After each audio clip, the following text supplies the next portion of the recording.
Fatoumata Cissé, ñu gën ma xam ci turu Géo Cissé. Je suis candidate de la coalition Jàmm ak Njëriñ et première vice-présidente du conseil départemental de Tamba. Alhamdulillah, yaakaar am na parce que tey ku gis lii sa xel war na dal parce que coalition yi bëri na ñetti coalition la ñuy wax mais tey nit ñi xajuñu ci salle bi ci biti nit ñaa ngi fi depuis 11h ci suba 15h la ñu entamé kon lii war na dal xel alhamdulilahi rabbil alamin ñu yaakaar rek ne incha allah au soir du 17 novembre Tambacounda coalition Jàmm ak Njëriñ mooy gagné incha allah. waaw Géo Cissé député lan mooy doon sa taxawaay assemblée soxlay askan yi. man de bu ma doonee député incha allahu rabbi sama taxawaay askan bi mooy surtout Tambacounda tey bi ma taxaw déjà man sama priorité mooy yoonu Makka Koulibantang bi. sama priorité d'abord mooy yoonu Makka Koulibantang sama priorité d'abord mooy hôpital niveau 3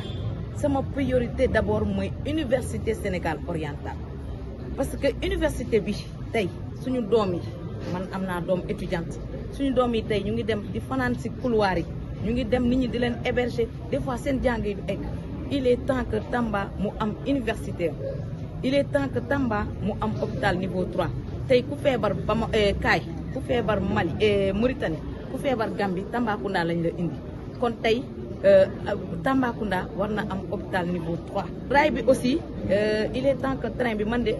train bi war nañ ko commencer defar raay bi train yi commencer daw parce que tey suñu commerçant maliens yi sénégalais yi tey gaar ba dee na parce que doxatul loolu moo doon xumbal Tambacounda moo doon yee Tambacounda tey Tambacounda ngi nelaw ndax gaar bi di nelaw il est temps que aussi raay bi ñu commencé train yi ñu commencé daw diggante Sénégal ak Bamako pour Tambacounda mën a soqaliku port sec bi aussi la même chose en tout cas Tamba bëri na ay projet ñun yu ñu war a dem défendre pour suñu Tamba jóg tey bu ñu xoolee Tambacounda ballon de football lañ ko teg ku jóg ñu sànni la ku jóg ñu sànni la mais dafa doy il est temps que ñu développer suñu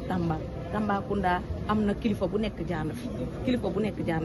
kon nag ñun ñaar waa population Tamba boo leen ñu dénkee seen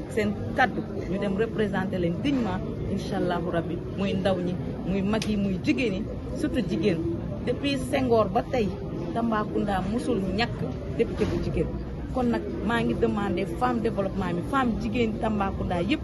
ñu taxawal Tambacounda pour Tambacounda nu mu mënee am député bu koy représenter nag dignement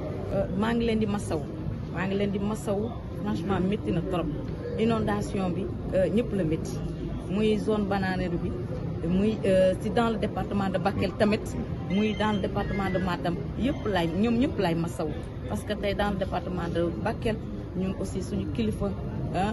famille Tandiou-Gora ñi nekk Gaabu ñoom aussi ñu ngi ci biir ndox bi kon ñun ñëpp la ndox bi touché ñu nekk ci zone bananière bi aussi maa ngi leen di masawu incha allah mu ngi ci suñu programme aussi dem foofu taxawal leen jàppale leen ci li leen daal.